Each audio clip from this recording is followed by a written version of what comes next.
ცვლილებების სიტყვებისა და გამოხატვის თავისუფლების შესახებ კანონში მკაცრად დარეგულირდება ცილისწამებრივი საკითხებიც. თუ განცხადებაში ფაქტი ან ფაქტის შესახებ ინფორმაცია სახელის გამტეხია ან არ გამოხატავს სრულ ჭეშმარიტებას, შეიძლება ჩაგვითვალონ ცილისწამებად. ახალი კანონპროექტის მიხედვით პასუხისმგებლობა სრულად განცხადებელს დაეკისრება.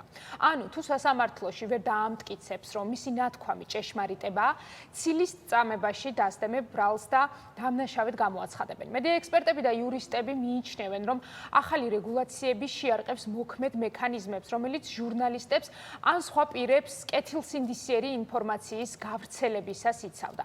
ახალი კანონპროექტი განსაკუთრებით შებოჭავს ჟურნალისტებს, რომლებსაც ქართული ოცნება უკვე გვედავება, რომ კონკრეტული სიტყვები და ფრაზები მათი სასურველი კონტექსტით გამოვიყენოთ ან საერთოდ ამოვიღოთ ჩვენი ლექსიკიდან. ქვეყანაში, სადაც კრიტიკული მედია უკიდურესად გართულებულ პირობებშია, ვზრუნავთ საზოგადოების ინფორმირებულობაზე, ამ პირობებში სისტემა ახლა ცილისწამებისათვის აპირებს ჩვენს დასჯას. მოპასუხეს შეიძლება არა მხოლოდ უარყოფა დაეკისროს, არამედ ზიანის ანაზღაურებაც.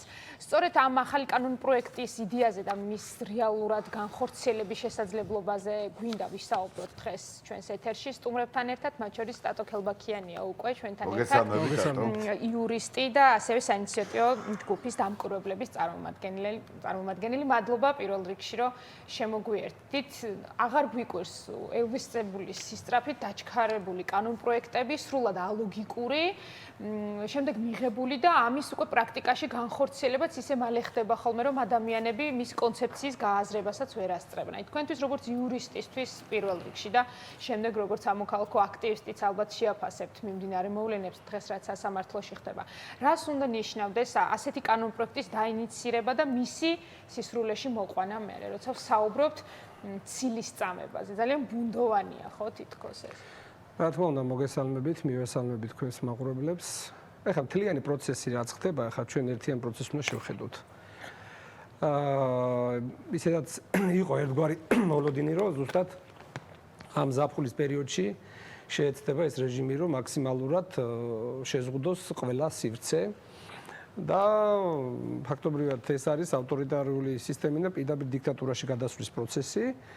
იმიტომ რომ მათთვის რა იყო, რა არის ხო დისკომფორტი? დისკომფორტი არის დღემდე, ანუ რაც ჩვენ განგვასხოვებს ამ ეტაპზე, აი ბოლომდე დიქტატურული რეჟიმი რო არ არის, რომ ეს სივრცე გვაქვს, სოციალური მედია გვაქვს, აქციებს ვაკეთებ და ამიტომ ყველა ეს ცვლილებები არის ამისკენ მიმართული. სამართლებრივი შეფასება აქ უკვე ძალიან არარელევანტურიც არის, იმიტომ რომ თავიდან ბოლომდე ამის ამოცანა არის, რომ მთლიანად როგორც მედია სივრცეში, ასევე სოციალურ ქსელში უბრალოდ ჩვენი პოზიცია ვეღარ დავაფიქსიროთ და შესაბამისად ამას შეიძლება მოყვეს ჯარიმა და ასე შემდეგ, იმიტომ რომ მათთვის ეს სერიოზულ პრობლემას წარმოადგენს და უკვე ამ რეჟიმმა გადაწყვიტა ძალიან დაჩქარებული წესით ეს კანონპროექტი მიიღოს.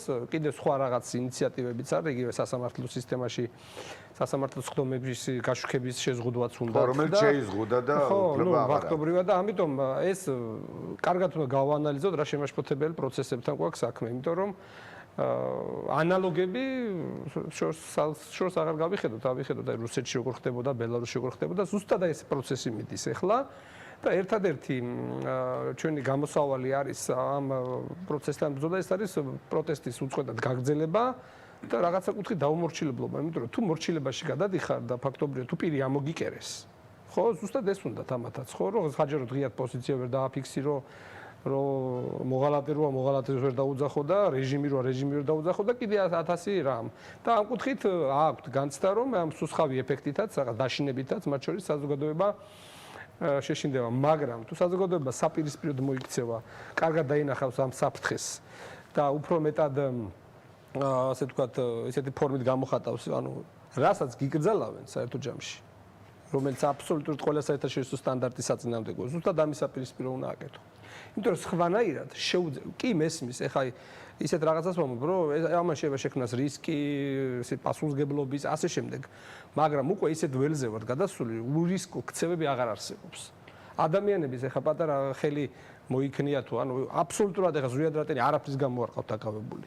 და ანუ ესეთი რისკის ქვეშ არის ყველა და ერთადერთი ვარიანტი მოდაციაშვილი მსახიობი ბიჭები სინდისის პატიმრები ხო ათობით ადამიანზეა ხო და ეხლა ჩვენ თუ ეს ამას მივაცემინეთ შესაძლებლობა რომ ამის შეგვეშინდება და ამას დავემორჩილებით იმაზე უარესი ეხლა შეიძლება ვიღაცას აქ განცდა რომ აი ამაზე უარესი რა შეიძლება იყოს დამიჯერეთ მეგობრებო როცა პრობლემა გექნებათ ვიღაცას ცემენ ვიღაცას აწამებენ ვიღაცა კორუფციაში იქნებიან ჩაფრული და ამის გამო ხმის ამოღების უფლება აღარ გექნება აი მე მიხვდება ხალხი ზუსტად რა რეალობის წინაშე ვდგავართ იცი რა ხალხს როცა ვახსენებთ ახლა ჩვენ ამდენ ხანი ამაზე ვშევლობთ ვაპარაკობთ ვიკვლევთ რა ვიცი ყველანაირად ვეძებთ ყოველ შემთხვევაში ხალხს როცა ვახსენებთ ხალხს იმ ადამიანებს ვინც ამ უწყვეტ პროტესტშია ვინც ამ ყველაფერს აპროტესტებს ეს დიდი რაოდენობის ადამიანი საქართველოს მოსახლეობა იქნება ეს თუ თბილისის მოსახლეობა იქნება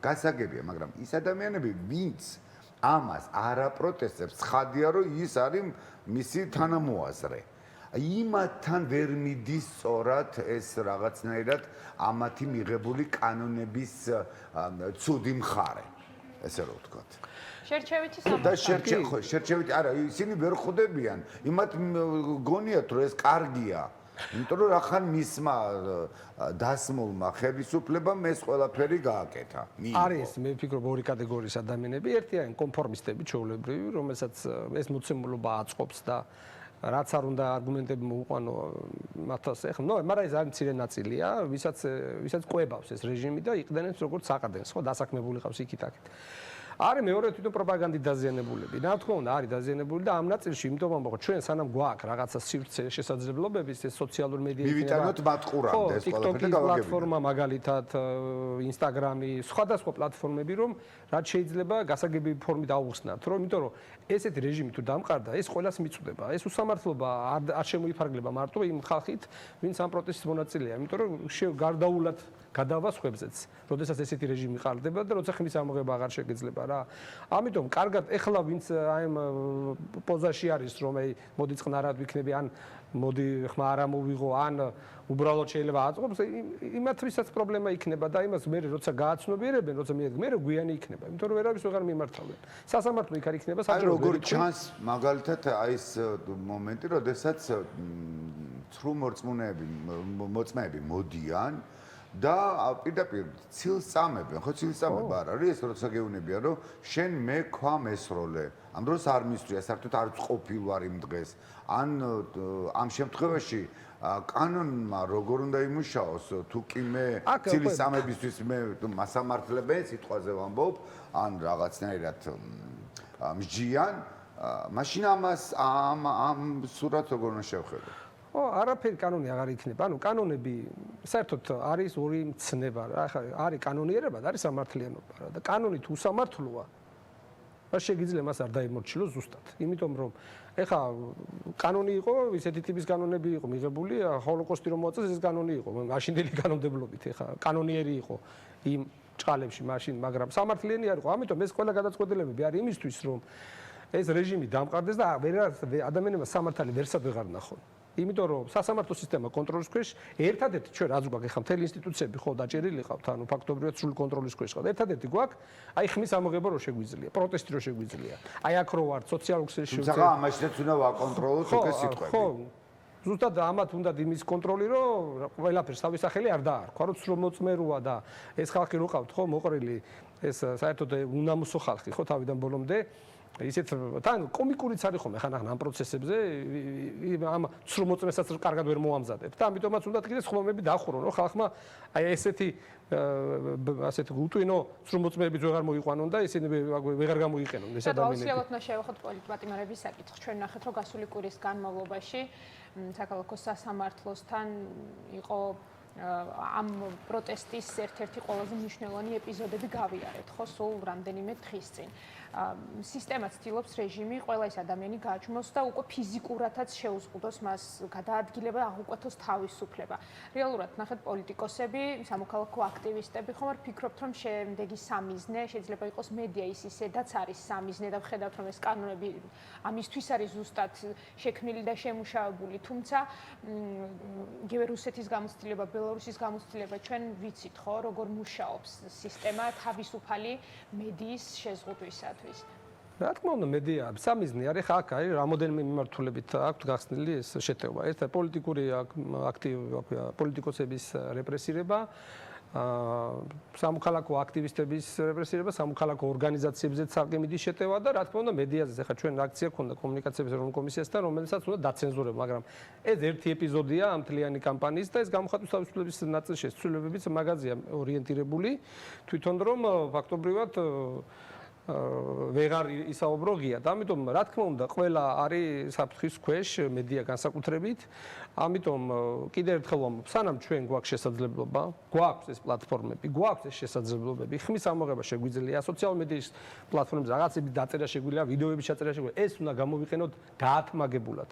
იმიტომ რომ მეგობრებო, თუ ჩვენ ეხლა პასიურები გავხდებით, ეს ფანჯარაც იხურება.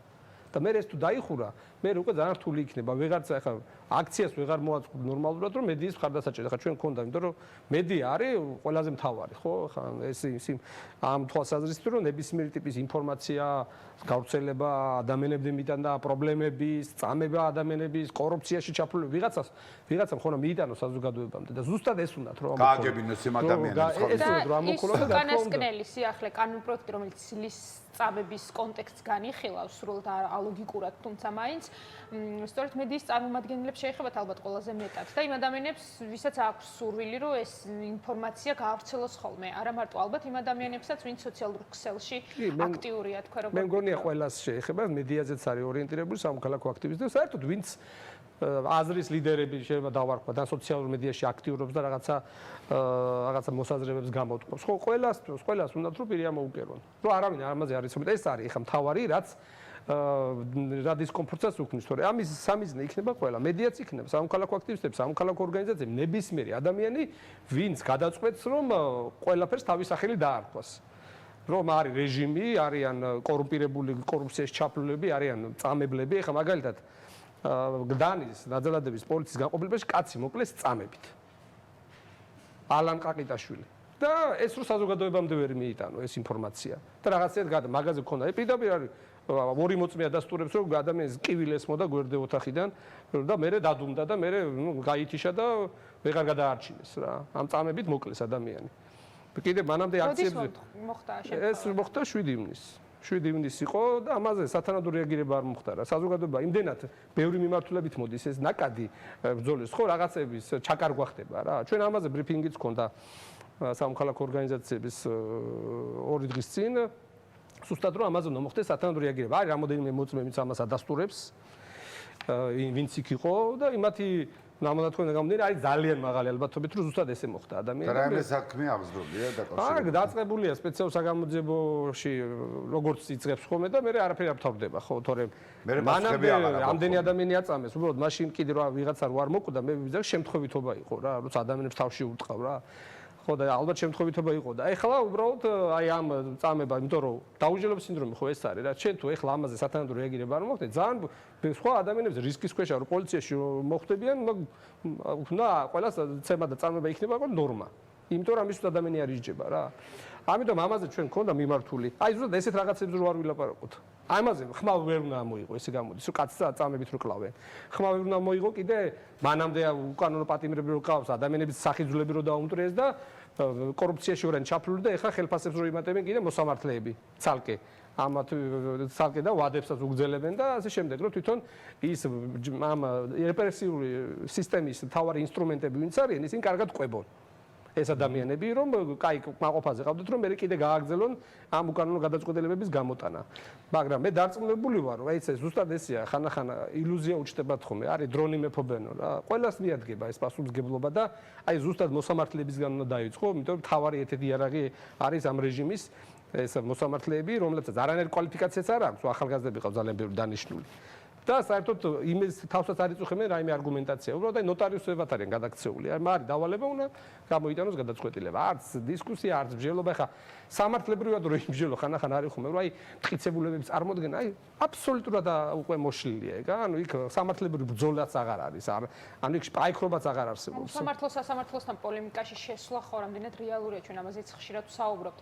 თუ საუბრობთ მათ არალეგიტიმურობაზე, არალეგიტიმურ სასამართლოსთან დავას რა შედეგი შეიძლება მოყვეს, ამაზეც საინტერესოა. იცით რა არის, როდესაც ესეთ რეჟიმებთან ებრძვი, უნდა ცოტა მეტად მოქნილობაც უნდა გამოიჩინო, ხო? ეხლა არის რაღაცა კუთხით მანევრირებად გჭირდება, ცოტა პირდაპირ კედელს უარ შეასხდე, იმიტომ რომ ჩვენ გჭირდება რომ ეს ადამიანები რაც შეიძლება მაქსიმალურად დარჩნენ ბრძოლაში და შესაბამისად მე არ ვარ ხოლმე მომხრე რომ აი პირდაპირ შეეჯახო რაღაცას.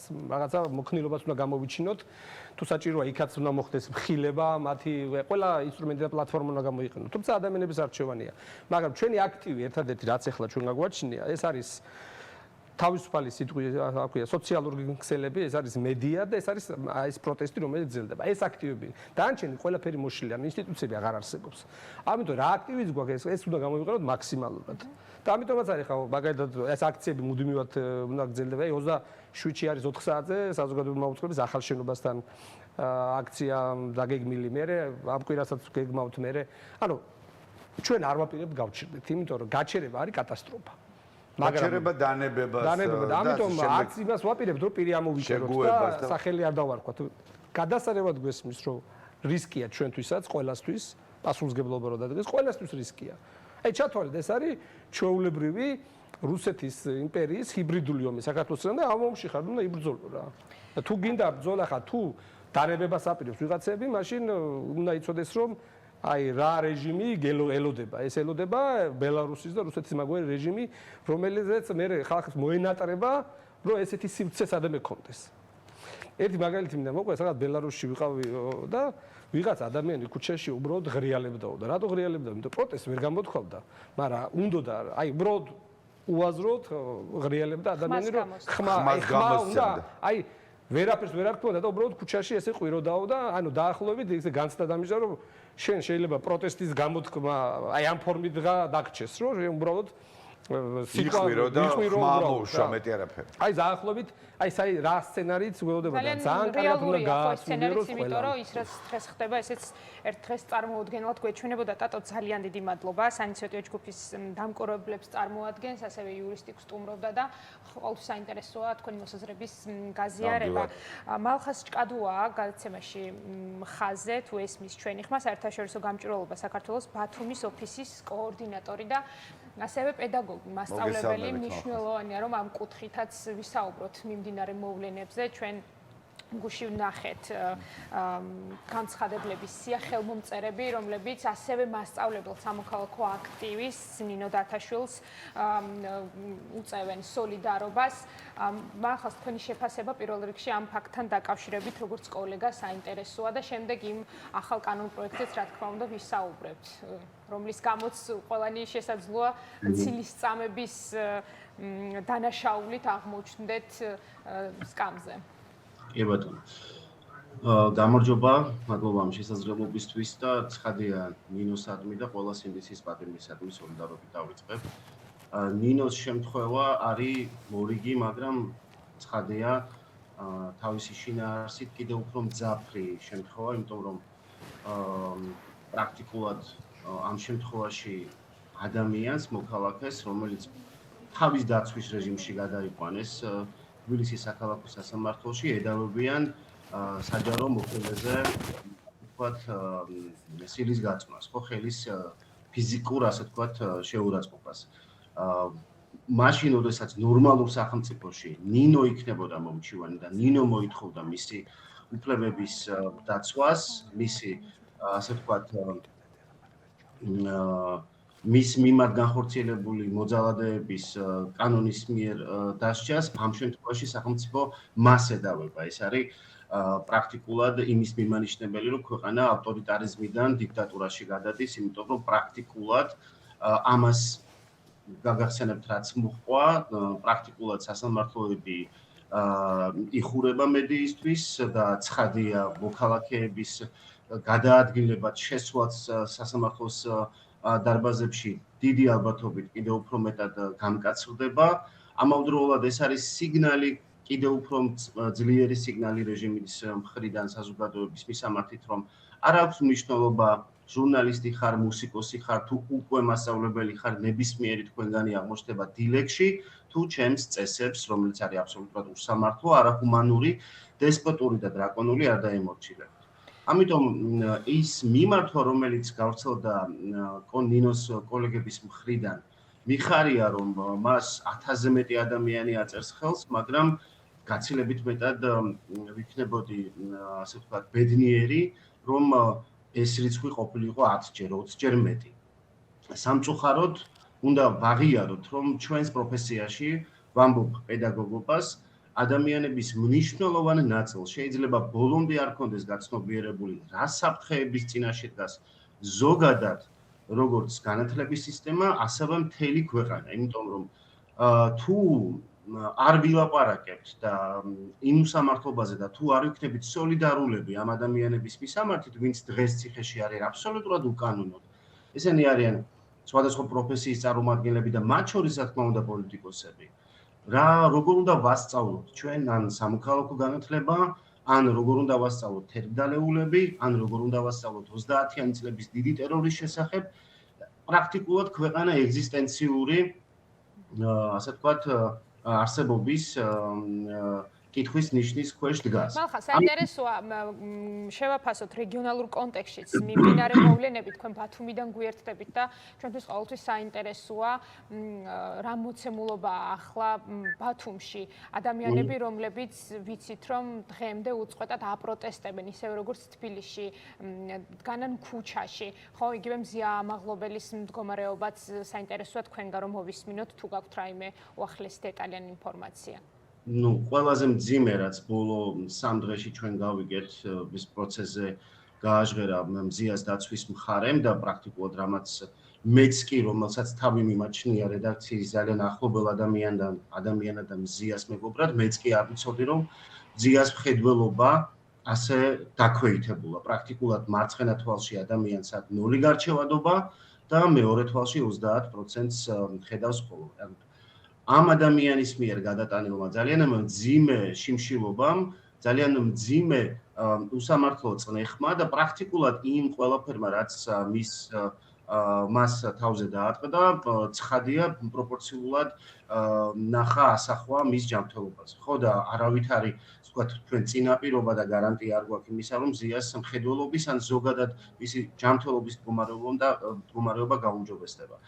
ამავდროულად მე ერთი ასპექტი მინდა გამოვყო იქ ქალბატონი მაია მწარიაშვილი მზიას ადვოკატი როცა ახალ საქმის გარემოებებს და საქმის მასალებს წარადგენდა სასამართლოს წინაშე ერთი ძალიან საინტერესო რამ წაიკითხა. როდესაც მზია დააკავეს უკანონოდ და ის შემდგომ უკვე სხვადასხვა სამედიცინო სფეროს წარმომადგენლებთან გაატარეს როგორც ასე ვთქვათ დაკავებული იცით რას წერს ფსიქოლოგი და ფსიქიატრი მზიას მდგომარეობაზე მოჭარბებულად კეთილსინდისიერი ადამიანი.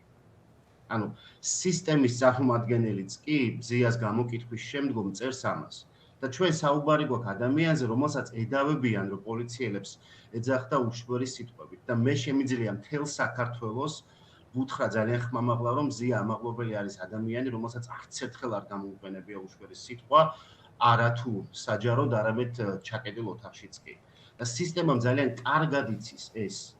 და სისტემა ყველაფერს გააკეთებს, რომ ზიას მიუსაჯონ, იმიტომ რომ ნინო სახელაშვილს როგორც ვაი მოსამართლეს არც ერთი ნაბიჯით უკან დახევა არ უნდა, იმიტომ რომ მას ასეთი დირექტივა აქვს მიღებული. და ცხადია, ბათუმის წინააღმდეგობა სოლიდარულია მზიას მიმართ, ყველა პოლიტიკური პატიმრის მიმართ წარმოუდგენელია ჩვენ ცხოვრებას ვაგრძელებდეთ ჩვეულებრივი რეჟიმით თითქოს არაფერი ხდება ქვეყანაში ამიტომაც 200 დღე იქნება თუ ნებისმიერი სხვა მერამდენე დღე ჩვენ ვიდგებით და ხვალ არის მასწავლებლების ძალიან დიდი აქცია დაანონსებული ილიას ძეგლთან ბათუმში დრამატულ თეატრთან 7 საათზე შემდგომ უკვე გადავინაცხებთ საკონსტიტუციო სასამართლოსთან და გვინდა იქ ვაჩვენოთ დიდი ტერორის შესახებ მომზადებული დიდი მადლობა. მალხას, აი ბოლო კითხვით მინდა თქვენთან გადმოვიდე. ცილის წამების ახალ კანონ პროექტს რომ შევეხოთ, აი როდესაც საუბრობთ ასეთი მასშტაბის უსამართლობაზე და თქვენ კიდევ გაიხსენეთ მზია ამაღლობელის საქმე უფრო დეტალურად. ამის ფონზე რამდენად რეალურია ადამიანებისთვის, რომლებიც ცდილობენ იზრუნონ სხვა ადამიანების ინფორმირებულობაზე, განსაკუთრებით აი ამ პროპაგანდის მასშტაბის ფონზე, რომ ცილის წამების მუხლით შეიძლება სხვადასხვა ფორმით აღმოჩნდნენ დანაშაულის სტატუსით ეს ადამიანები. როგორც მე თქვენი ყოფილი კოლეგა, ასე ვთქვათ, შემიძლია თავისუფლად ვაზიარებდე ამ ამბავს, რომ ჟურნალისტისთვის წყაროს გაცემა იმაზე უფრო დაუშვებელია, ვიდრე ვთქვათ, სასულიერო პირისთვის აღსარებაში ნათქვამი რაღაცა ტიპის ინფორმაციის გათქმა, ხო? ეს ვიცით, ეს არის ჩვენს პროფესიულ, ასე ვთქვათ, დნმ-ში ჩადებული.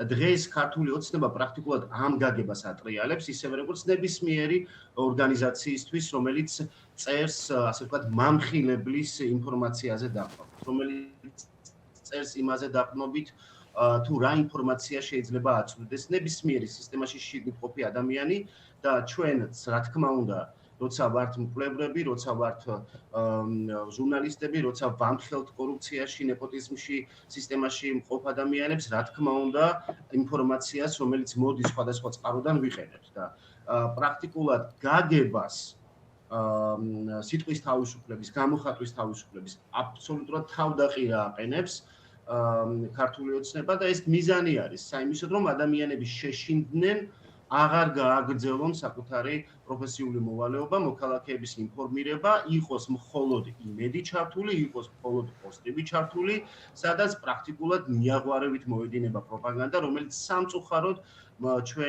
ჩვენი მოსახლეობის რაღაცა ნაწილზე ძალიან მნიშვნელოვნად მუშაობს, აისახება ეს ინფორმაცია და პრაქტიკულად ქვეყანაში არ არსებობდეს დამოუკიდებელი არც მედია, არც არასამთავრობო ორგანიზაცია და არც მკვლევართა ჯგუფი. ეს არის საბოლოო მიზანი.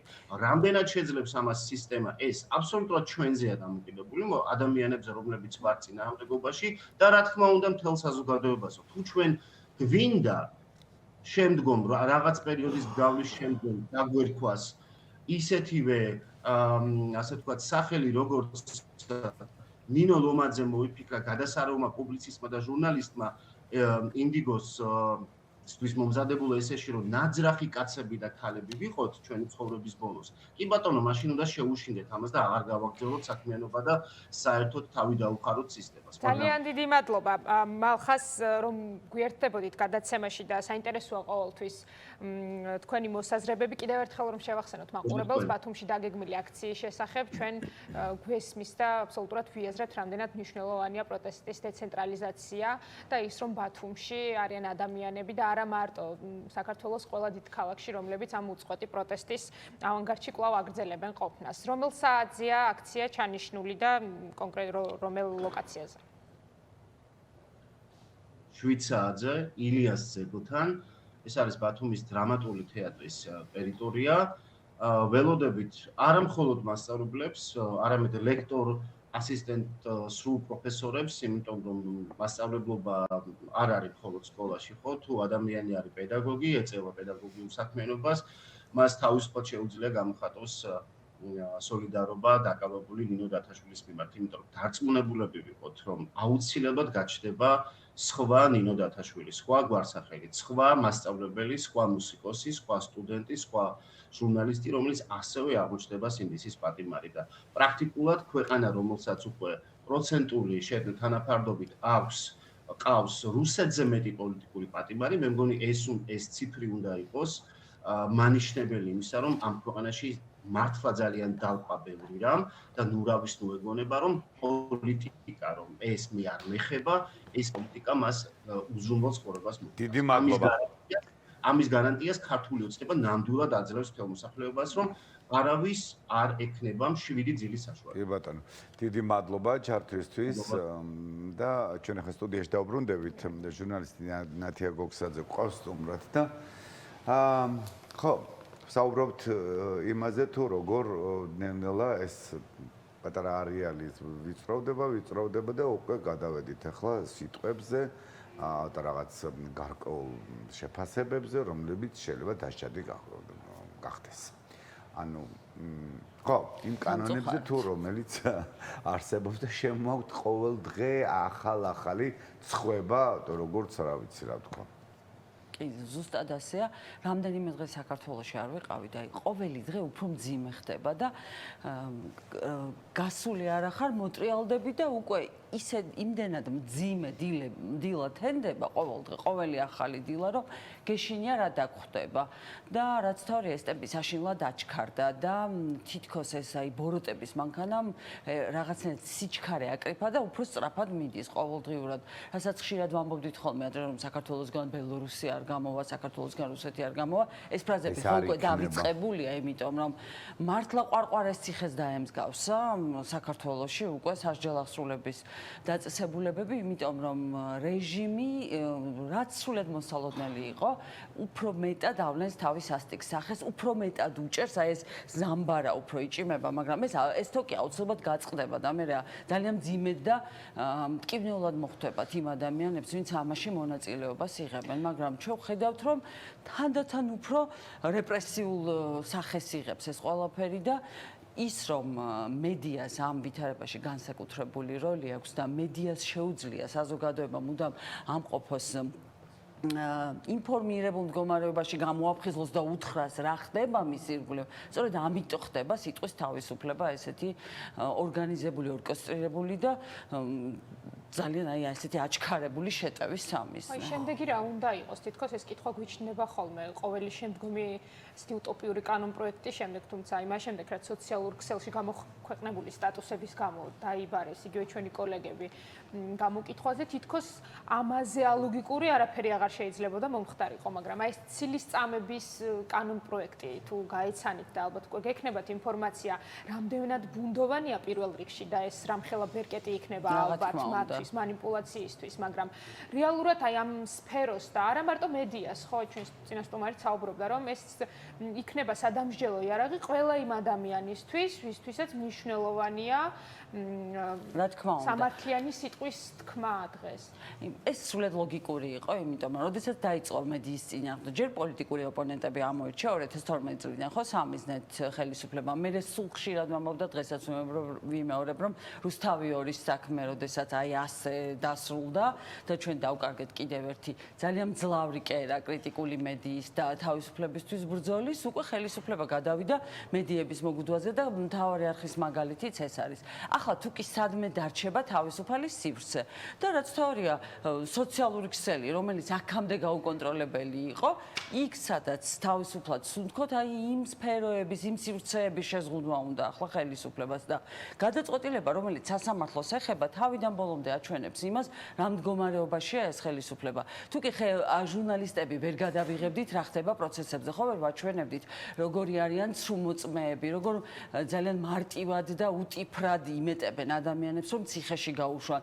როგორი უსუსურია და საერთოდ სამართლიანობასთან არ გაუვლია მოსამართლეების გადაწყვეტილებებს და ამავდროულად ამავე სასამართლო პროცესებმა გაგვაცნო ის არაჩვეულებრივი ბიჭები, სინდისის პატიმრები, რომლებიც საგანგებოდ შეურჩევიათ მართლად და საგანგებოდ დაუპატიმრებიათ. შეიძლება ყველა მანამდე ჩვენ არ ვიცოდით. სწორედ აი ამ ღიაობამ, მედიის ჩართულობამ აჩვენა ის ყველაფერი, თუ რა ხდება ახლა ქვეყანაში და ახლა ამ ხელისუფლებას უნდა რომ ერთის მხრივ ბოლომდე დაამყაროს დიქტატურა, აღარ ქონდეს არავითარი დისკომფორტი, ისიც კი აღარ უნდათ რომ საზოგადოება იყოს ინფორმირებული მათი მართლაც არანორმალური საქციელების გამო და რასაც ვუყურებთ, ძალიან დიდ დისკომფორტს უქმნიან არამხოლოდ იმ ადამიანებს, ვინც თავისუფლად აზროვნებენ საკუთარ თანაგუნდელებს, აიძულებენ რომ ერთმანეთის წინააღმდეგ ჩვენებები მისცენ. დღესაც პარლამენტში წულუკიანის კომისიაზე ხო ხედავთ რა ხდება, ჩამწკრივებულები არიან ქართული ოცნების მაღალჩინოსნები თუ დაბალჩინოსნები, რომ ილაპარაკონ ან ყოფილ თანაგუნდელებზე, ან ნებისმიერ იმ ადამიანზე, რომელმაც მაგალითად სტრასბურგში წაიღო და კიდევ ერთხელ გააგებინა ყველას თუ რა ტიპის რეჟიმია აქ, რომ ამ ტიპის ხელისუფლება არ იმსახურებს იმას, რომ ევროსაბჭოში დელეგაცია ჰქონდეს და ვინაიდან ეს არის რუსული რეჟიმი, როგორც რუსული დელეგაციის მიმართ გავრცელდა უკრაინის ომის შემდეგ სტრასბურგის გადაწყვეტილებები და ევროსაბჭოს გადაწყვეტილებები, იგივე მიდგომა უნდა იყოს და ის ვინც ამას ახმოვანებს და ის ვინც ამის შესახებ ინფორმირებას ახდენს არა მარტო ქვეყნის გარეთ ადამიანების ისინი ხალხისტურებად შერაცხეს უკვე ხო ეს ნარატივი ეს გამონათქვამები ეს კლიშეები და რაც თავარია ეს რეპრესიები მოდის გვაგონებს სამწუხაროდ იმ წითელ წარსულს საინტერესოა ნათია თქვენგან როგორც ჟურნალისტისგან რომელიც საერთაშორისო ამბებს მიმოიხილავდა წლების განმავლობაში და გვაწვდით ინფორმაციას, როგორ განვითარება ექნება ამ პროფესიაში, თუნდაც ამ დასავლური ინფორმაციის შემოდინებას ჩვენს ქვეყანაში, იმიტომ რომ ცოტა ხნის წინ კანონ პროექტის ის ფორმაც ვნახეთ, რომელიც ადამიანებს დასავლეთში მიღებული განათლების ქვეყანაში გავრცელებას უკრძალავს. ამ თემაზე გავაგრძელებთ საუბარს. მანამდე ხაზია რამაზ სამხარაძე, რადიო თბილისის დირექტორი, რომელსაც თუ ესმის ჩვენი ხმა, მოგესალმებით. რამაზ პირველ რიგში. მოგესალმებით, მე ვერ ხედავთ, მაგრამ თქვენი ხმა მესმის, ჩემი ხმა თუ გესმის. ჩვენ ხედავთ და გვესმის თქვენი ხმა. საინტერესოა რადიო თბილისის ირგვლივ განვითარებული მოვლენები, ეს ხო უახლესი ამბავია, დღეს დილით გამოაქვეყნეთ თქვენ სოციალურ ქსელში პოსტი, სადაც საუბრობთ, რომ ყველა ადამიანის ჯერი მოვა, რომელიც კრიტიკულად აზროვნებს და ხმამაღლა იძახის დღეს სათქმელს, რომ მოგვიყვეთ დეტალები, უფრო მეტი რა მოვლენები განვითარდა რადიო თბილისის ირგვლივ. მოდი დავიწყოთ იქიდან, რომ დღეს საქართველოში წარმოუდგენელია კონდეს მომგებიანი მედია ბიზნესი. ყველა მედიას დღესდღეობით სააკაშვილის ხელისუფლების დროსაც, ქართული ოცნების ხელისუფლების დროსაც ქონდა და აქვს დავალიანებები და ეს დავალიანებები არის საჯაროდ აღიარებული საგადასახადო სტრუქტურებში. მათ შორის ტელეკომპანიებს აქვთ მილიონობით დავალიანება, პროსახელისუფლებო ტელეკომპანიებს აქვთ მილიონობით დავალიანება და მათ ყველაფერს პატიობენ ყოველთვის ნებისმიერი ხელისუფლების დროს. დღეს რა ვითარება, ანუ ჩვენ გვაქვს გარკვეული დავალიანება, ეს არ არის მილიონობით დავალიანება, რა თქმა უნდა, არის რამდენიმე ათასი, რაც აქვს აღიარებული ფაქტობრივად და ამ დრომდე ჩვენ 28 წელია ვმუშაობთ მედია ბაზარზე.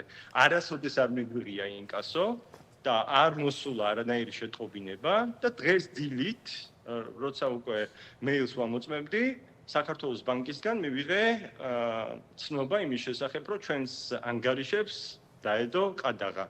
ეს ყველაფერი ხდება იმ ფონზე, როცა მე 20 ივნის წარვადგინე მაუწყებლობის ლიცენზიის გაგრძელების თაობაზე შესაბამისი დოკუმენტაცია საქართველოს კომუნიკაციების ეროვნულ კომისიაში და ასევე გადავრიცხეთ თანხა ბიუჯეტში. ანუ 20 ივნისიდან, აი დღემ რამდენი დღეა გასული, ხო? 4-5 დღეა გასული. ზუსტად დღეს დილით მომივიდა ცნობა იმის შესახებ, რომ ჩვენს ანგარიშებს დაედო ყადაღა. მე არ მინდა ეხლა რამე ისე დავაკავშირო ერთმანეთთან, მაგრამ ყველაფერი ხო კავშირშია საბოლოოდ, ხო? გუშინ დავწერე კრიტიკული პოსტი საგამოძიებო კომისიასთან დაკავშირებით, რომლის ერთ-ერთი წევრია ყოფილი სახალხო დამცველი, ჩემი ყოფილი მეგობარი, რომელსაც გამოძიებული აქვს რადიო ჰერეთის საქმეები არაერთხელ სოზარ სუბარი. მას მივმართე, რომ მეც დამიბარონ ამ საგამოძიებო კომისიაში და მოვყვებოდი, როგორი ატკატებით შოულობს, ასე ვთქვათ, მედია ფულს, რომელი სააგენტოებიდან მიდის კონკრეტული თანხები კონკრეტულ მედია საშუალებებში და როგორ იკვებება სახელმწიფო ბიუჯეტიდან კონკრეტულ მიღებულ გადაწყვეტილებას თქვენს სოციალურ ქსელში აქტივობას უკავშირებთ? თუ სწორად მივიდეთ თქვენს პოლიტიკურ გემოვნებას? მე არ ვიცი რას უკავშირებ, მაგრამ არის ხო რაღაცა კონტექსტი, არის ფაქტების ერთობლიობა, რაც განაპირობებს იმას, რა შედეგიც დადგა. შედეგი არის ის, რომ ჩვენ გვაქვს ახლა ინკასო ანგარიშებზე, ჩვენ ვერ გავცემთ ხელფასებს, ჩვენ ვერ გადავიხდით რაღაცა გარკვეულ გადასახადებს და ყველაზე მთავარი რაც არის, ჩვენ გვიწევს მაუწყებლობის ლიცენზიის პროცესი და კომუნიკაციის კომისია დიდი ალბათობით დადგება იმის წინაშე, რომ ჩვენ მაუწყებლობის ლიცენზია არ მოგვცენ, ანუ გაგრძელების ვადა არ მოგვცენ, იმიტომ რომ ანგარიშებზე არის ყადაღა და ბუნებრივია ჩვენ მოგვიწევს პირველი წლის განმავლობაში გარკვეული თანხების გადახდა. ხო, კანონი მეც ვიცი ეხლა და ძალიან კარგად ვერკვევი კომუნიკაციების ეროვნული კომისიის წესებში და შესაბამისად ეს გზა გამოინახა იმისათვის, რომ ჩვენ როგორც კრიტიკული მაუწყებელი და ჩემი მაუწყებლობა არის კრიტიკული მაუწყებლობა, მაგრამ არა პროსახელისუფლებო და არა ოპოზიციური, ამასთან მინდა აღვნიშნო, რომ არასოდეს არც ერთი ხელისუფლების პირობებში ჩვენ არ გვაქვს მიღებული დოტაციური დაფინანსება, არც საიდან ერთი თეთრიც კი. აი ამ პირობებში და ამ ფონზე მოდი დავაკავშირებთ მაშინ ერთმანეთს ამ ყველაფერს, იმიტომ რომ დიდი ხანია ჩვენ არ მოვწონვართ. იცით თქვენ რომ იყო შემოტევები ჩვენ სოციალურ მედიაში და დღემდე გამოსაძიებელია ჩემი საქმე. მათ შორის მე მუქრებოდე ფიზიკური ანგარიშის სწორებით და შესაბამის სტრუქტურებში ყველგან გავასაჩივრე აღნიშნული, არსებობს სკრინები, არსებობს კონკრეტული მასალები, გადაგზავნილი მაქვს, მაგრამ ის უწყებაც გაუქმდა ახლა ვინც იძიებდა, ხო? კაციტაძის უწყება ამ საქმეს და მოკლედ ამ ვითარებაში ვართ. ანუ კონტექსტს რო შევხედოთ და დღევანდელ ვითარებას რა მდგომარეობაში არის ქართული მედია, აბსოლუტურად ლოგიკურია.